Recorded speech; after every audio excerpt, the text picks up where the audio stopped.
Understood. Um, so short of pulling up the quote we did originally, um, from our perspective, it would be nice to get like regrounded as Okay, yeah. to where we stand and what you want to do and who the players are, that sort of stuff. Okay. I have, so the primary people that are going to be involved moving forward in regards to trying to develop the front end application and potentially the back end is going to be Nora, and she's here with me and myself, and Nicole, who she starts full time on Monday, so she was one of our interns. But I've had both of them basically testing the vanilla application. I spent time with the server trying to make sure that it's tuned, and then I finally got the mobile client up. I had a little bit of an issue getting that stood up, but now I got it stood up. And then I potentially just need to throw an M in front of the URL or the host name. That way I can make some rewrite rules just in case it's logging in through a mobile. But I'm kind of working that in the background. That's not really applicable to development. So those are going to be the three people that would do kind of like what Cynthia was doing with you, is where you do the development and we can do it in your environment. We don't have to do it from our environment because that'll be hardship on your behalf, because it we can't get you sponsored and all that stuff. So if you would stand us up again another site that we could interface with you, and then basically I guess Zachary does all the stuff in the back end and makes the web interface work the way we want, all the fields that we want, make it look the way we want, and then we kind of test it and prove it. If we could go through that process again, that would be great. Yeah, Okay. pretty much how that works is for each client, we set up a development site on one of our servers, and we'll stage any changes there before we send them across to the live site. So, as you said, we can do testing and review on our servers there before we prepare a package and send it over to you for installation on your servers. Okay, and I did get the dev environment and the live environment, so we are hosting the double websites. And then on the PR, I believe we had training and we had other pools of money that were dedicated and allocated to other services that you provide. I've already talked with Lori. If in the event that we go over on development time, then we want to pull from the dollar amounts associated with data loading. So if we have a certain dollar amount for like 6 hours of import data, to me, it's more important that we get the application right, and then fine, we'll do the data loading. You know what I mean?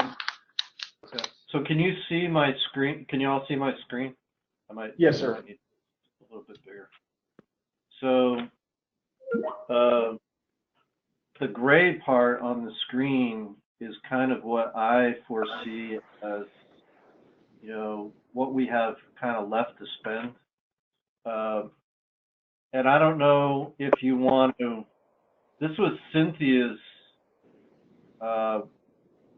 baby, basically. I know you inherited it, Jacob. Do you still need the FedEx interface, the DHL interface, the UPS, and honestly, this customization is just a lump. She gave us a lump. And if I remember right, Zach, I might have to turn the screen sharing over to Zach. Basically, we were given the PO and then we were given a list of changes by Cynthia. So, this wasn't something where, like, I didn't come up with a quote for 22 hours. I can tell you that. So we can basically just treat this as a lump sum, like Ben's saying, and, reallocate this as you need here. Okay, I think we do want the FedEx DHL interfaces. I don't know how those are going to behave internally, but how hard are those to actually include into the application? Well, that depends a little bit on the interface. Our FedEx interfaces tend to be, well, actually, the DHL side too, they tend to be custom based on you know, what aspect of FedEx you're using. So like we have one with the Navy, and I forget exactly how that works, but you know, it's a web service, and we feed, I think we basically push data to FedEx, and they basically just give us a tracking number back. But yeah, Anthony is he's gonna speak to that a little bit. basically for the warehouse, so basically that's all we'll need to be able to have is that hyperlink where the system actually accept that hyperlink, which will actually open up FedEx, UPS, and DHL for the tracker. So we can actually see the tracking information per that hyperlink. Yeah, so you basically just want us to store the tracking number and link. You know, we can Right. link the order stuff over and then just store the tracking number, and it'll be yeah, we already have that. So, you know, unless something gets more complicated, right, Zach? It shouldn't be too hard. Okay. Yeah, I don't think so. I mean, it's just one of those ones where it depends on what type of FedEx account you have and stuff as well. You know, they've had different interfaces over the years, and you know, there's different types of accounts we've interfaced with. So we'll just have to see, like, you know, how everything is set up, and you know, just do a little testing, I guess. I'm not 100% up to date on all those interfaces though, so you know, I can't speak to them 100%. Do you still have Cynthia's document that she gave? Yeah, I'm sure we do. Okay, so on that, there's some custom tables that needed to be like, you know, integer lookups and stuff that are linked back into the assets, and potentially we also need to talk about the purchase request approval process. So that would be customization definitely into the application and the back end. So those are the things that we need to hash out, and I think that's where a majority of our time is going to be spent. Yeah, I'm trying to look for Cynthia. Oh, maybe here it is. It should have been 8/1/2018. Yeah, I got it.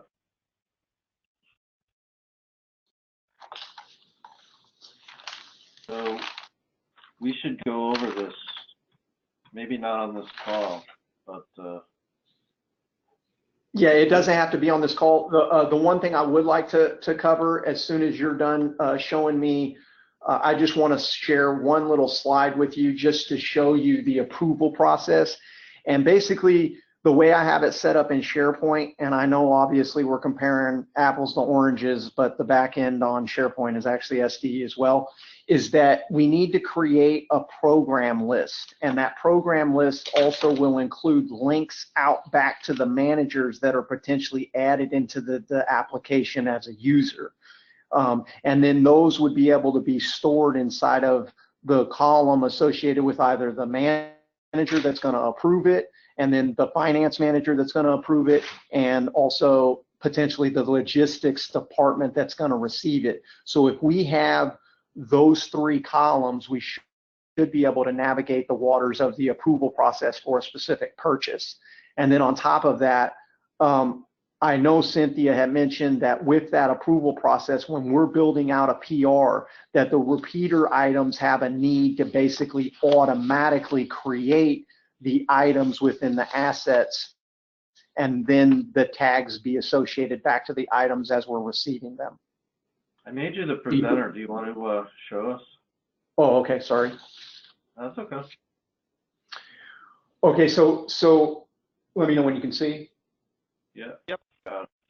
Okay, so basically new purchase request is basically you're creating a purchase request, then the item's going to be routed to the logistics manager. I have a couple of extra steps just on this slide because they had me, create it one way and then they want it different because it was taking too long. So right now we have basically, it goes straight to the logistics manager, the people that are basically going to make sure that that PR is right, that PAA codes are right, et cetera. Then once all of those items are checked on the PR, it gets routed to the program manager. The program manager then is going to review it, say yes or no. If they say no, it can potentially be routed back to the logistics manager. I don't know if we need a cancel function in there or maybe we need the administrators to be able to cancel or something like that. That's the way I got it in SharePoint. And then from the program manager, it goes to the division manager. And then from the division manager, it goes to the finance people. And the finance people are basically having to reach out to these other business management systems to basically find a buyer, potentially if it's over a certain dollar amount. And then they record those, they're called PO numbers. Those PO numbers get recorded back onto the PR for, linking purposes, kind of like FedEx would give you a tracking number. This kind of helps us associate that with that different business management system. And it doesn't, I don't think it needs to even be a hyperlink, but do we have a need for hyperlink? No, because they're outside the system, basically. Okay. Those are the buyers. Okay. Yeah. So it would just a column to store the PO number. And then once that's done, it just needs to go over to logistics management for receiving so that they can select those items on that PR as they come into their, as they receive them. They can say, yep, I've received it. And then once they click receive or, change the column that says receive, then it shall automatically take the information on the PR and at least pre-create the asset, whether it be managed or consumable. I guess maybe we need to identify that, but at least it would create it within the master item list. Yeah, so as far as this goes, it sounds like you'll have logistics managers that need to approve, and then program managers that need to approve, and then additionally the division manager. So you've got like a 3-level approval step, and then the program controller will organize the actual, sending the PO out to the different suppliers. And then at that point, the logistics manager, as the inventory comes in, they will mark it as received into the system. That's correct. So currently we support a 2-level approval process, but we'll probably have to build in something as well here just to, send out notifications or alerts to people. Here's a purchase order you need to look at or something like that. Right. Yeah, this looks like something we could set up in the system here. Okay. Jacob, I really think we need to review this workflow before trying to get them to do their thing, because that's not actually accurate. I know, but Mr. Fulmer said he was going to get with Mary, starts with the M, Mary. Frankie? Oh, MJ. MJ. And I asked about this a couple. They never got back. Not a problem if it needs to be changed again in the future. I mean, we're not going to be starting on this right away, so. Yeah, right. We can do that offline because. Okay. At any rate, that's kind of how it works in here. And again, as far as like what it looks like inside here, I just got a bunch of Nintex workflows on it. And if I want to, a new request form basically looks like such. In your system, obviously, it's going to be a little bit different. It'll look more like one of your shipping orders or something like that, where you fill out you fill out the form, and then you get a repeater section after you fill out your form. So my repeater section's built in here. If I want a new one, I just add a new row. But I know on yours, you kind of fill out all this information, and then you have an additional tab at the top that says line items, and that's fine. Yep. So as long as those line items can then be used to propagate the data over into the assets once they're received, then that's going to be actually really wonderful for us. Yeah, that was the major thing that we were talking about with Cynthia was when inventory is received into the system, depending on the category, it would need to create an asset record as well. I forget if it was category or another field, but basically we would need to link the two, the inventory with the assets. For certain types of items coming into the system. Okay. And how that looks on your side, better than me because it's all in your mind. I'm just trying to. We basically at the receive stock stage, when you go to receive the purchase order into the system, we would just customize that to automatically generate that asset record as well with the information off of the purchase order. Okay. We do allow for purchase orders at the moment for, both inventory and assets, but we just don't normally merge them. So that's all we're really going to be doing here is just merging those two processes. Okay. And then I think the other thing that was pressing is we want the ability to audit. You said, I think Lori had mentioned that in the past she knew of I think you did it for the Navy, was DD 1149s. So we would want to include that in our environment as well, as the ability to at least pre-generate a DD 1149. Okay. Yeah, we've looked at that before. Okay. And then we would have like another desire for a custom report to be built, or if you educate on how reports are built, but I would imagine that the source code for the front end application is obviously controlled by you. We would want a report for reporting new items that are purchased that are managed, meaning they're going to receive an asset tag and be tracked continuously. They're not a consumable. Those items we would need a report to report those back to corporate. They have an asset system that they use. They have specific columns that they care about, and we just need the ability to report new stuff coming into our system directly to their system. And it can just be it can look like an Excel file for all we care, but as long as we can automatically generate that, or potentially even automate an email to our property coordinator up there at the corporate level. Understood. Should be possible to, shouldn't be a problem to make a report like that. You can make reports right through the application. Generally it's just it's a SQL database there, so you can modify the report definitions in Inventory Pro right through the user interface if you have sufficient privileges. That said, it does require a knowledge of the database schema. So, as it gets more complex, we generally have to get involved and write the reports. But yeah, we should be able to report asset data, and we could even automate that, like you said. Once a month, just send up a list of new assets created, or once a week, or something like that.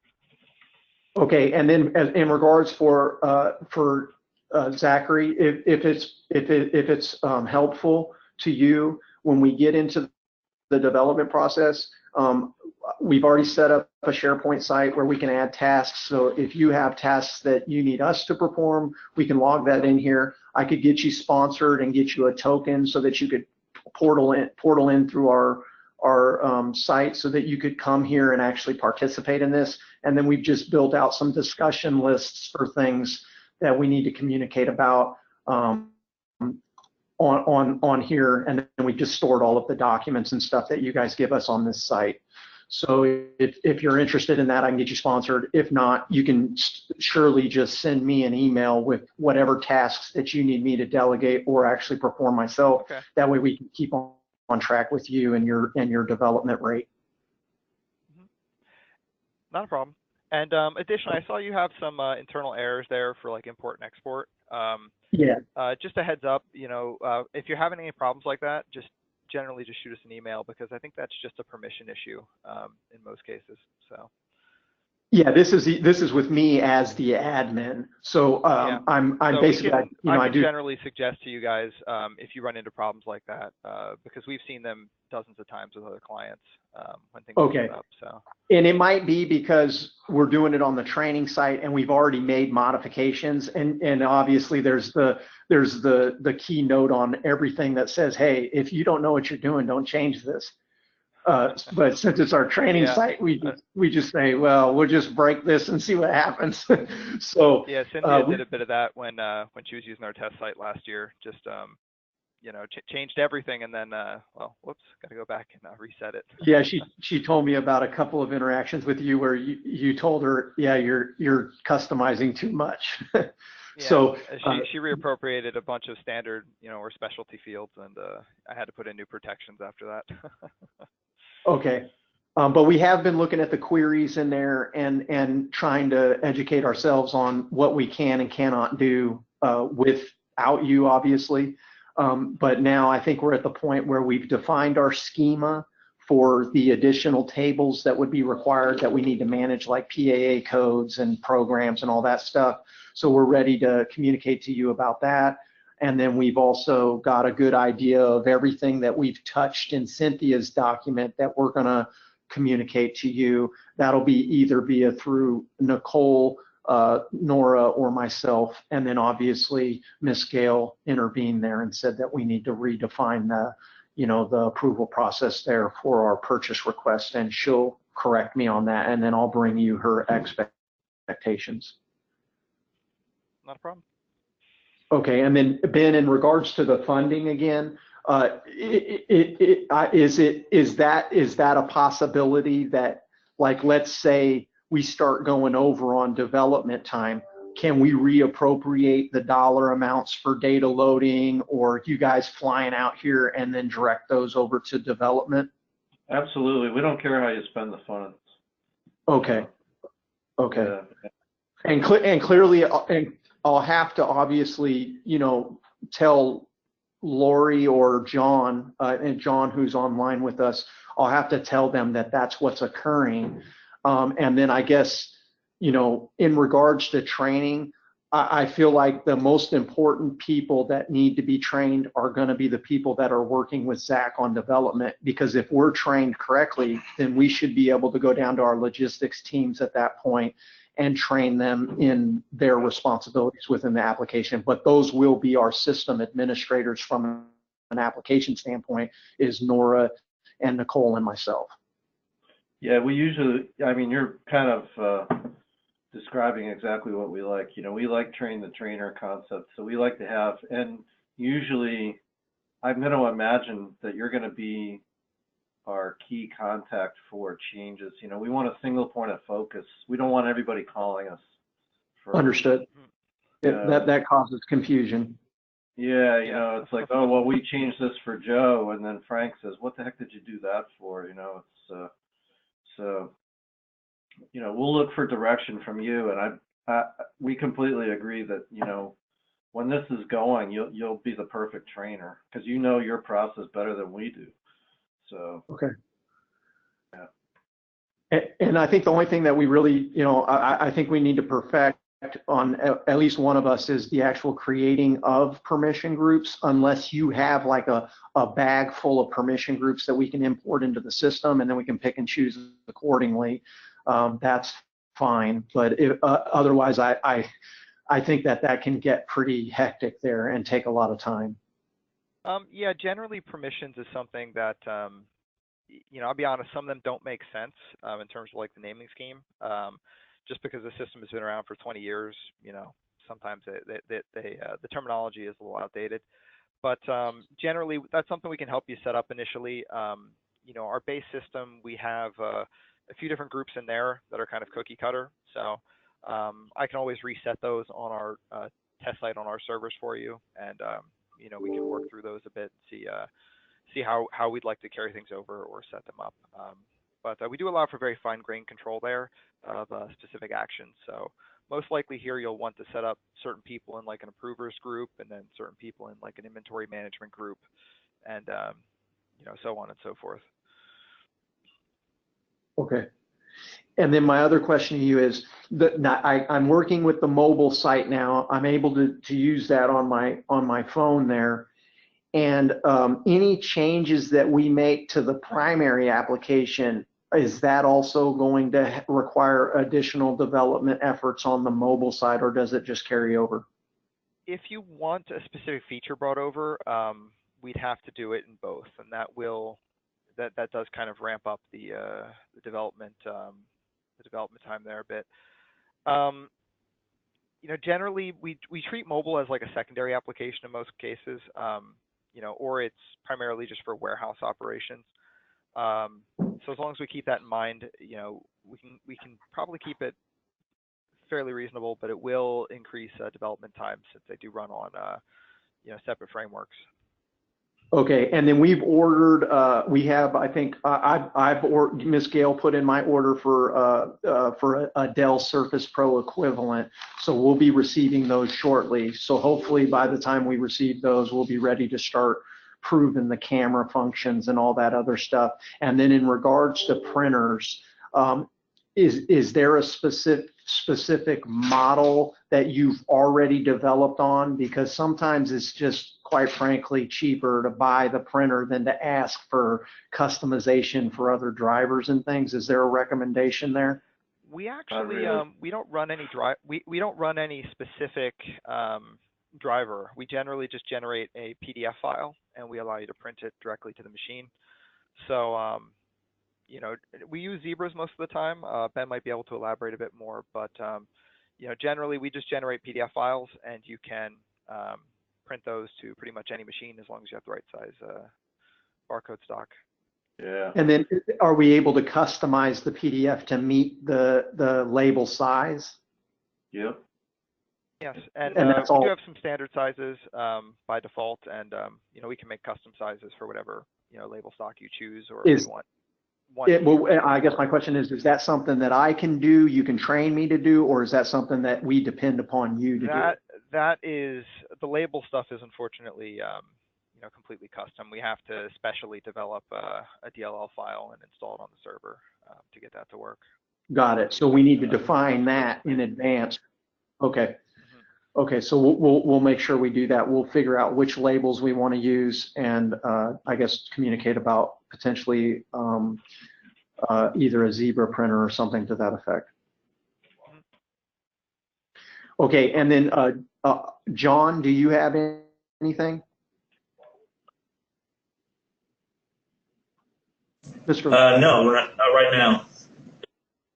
Okay. Anybody else in here? No? Okay. Are you guys are ready to start moving then? You talking to us? Yes, sir. I think we'd like you to go through that document first, and we'd like to get our arms around kind of the, you know, I understand the shipping interface a little bit better, but I'm still a little bit, you know, we have to be honest with you. Cynthia's budget is really tight for what she had in her document. So okay. Again, you know, the right people are on the phone. They're hearing what you're saying. So I think that needs to be conveyed back over. But I think we should at least make an effort to get as much done as we can with the funding that's already been allocated. And then, you know, then if we're lacking and we need more, then at that point we'll go back to our management to basically try to get that approved.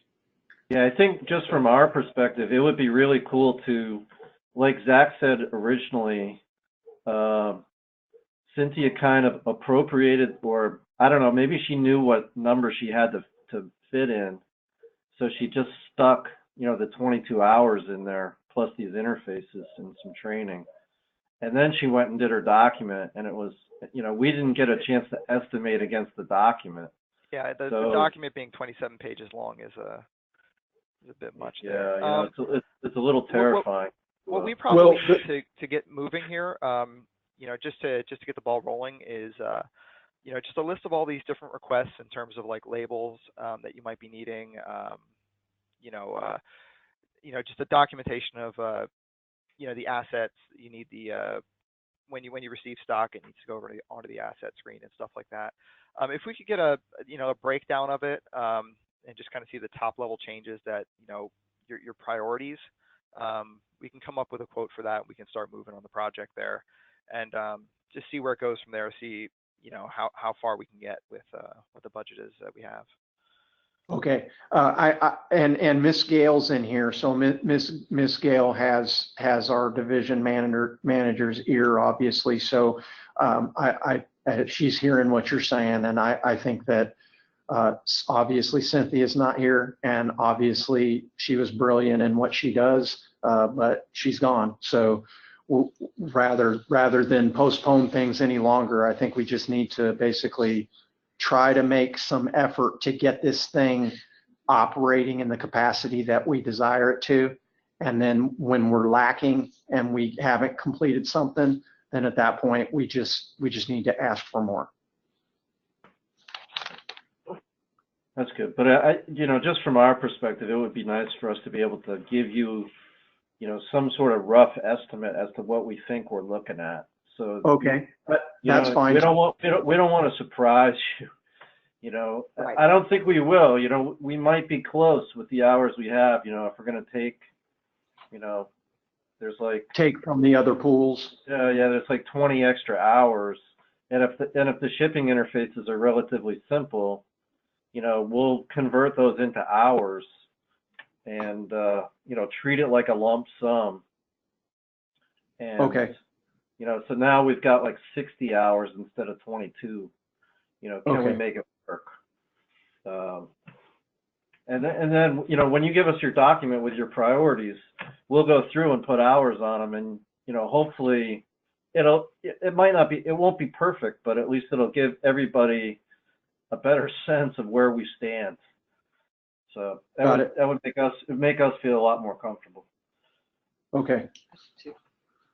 Yeah, Miss Gale said us too. So, and clearly I'm not the business manager, and I'm not dollar and cent savvy. I just want to interface with you and get the product online for these people to use. So, and I guess I'm the conduit in which that's going to happen.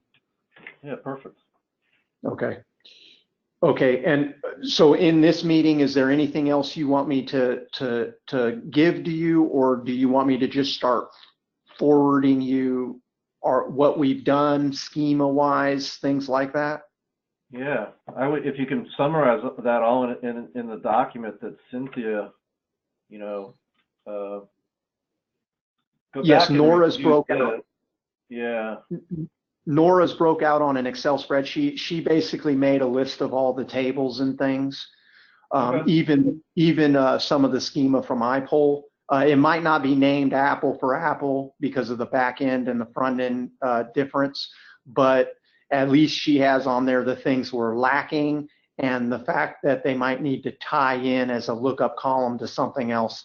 So we'll get that document to you. And then both her and Nora have made tremendous amount of notes in trying to validate what in Cynthia's document, what is actually in the system and what's not. So hopefully we can express that because it is kind of written on, you know, just notes on her paper, but we'll try to express that too. And then again, I think we're going to make more meaningful progress once you guys actually give us that environment, get us our logins, and then we start to actually go to work. Okay, cool.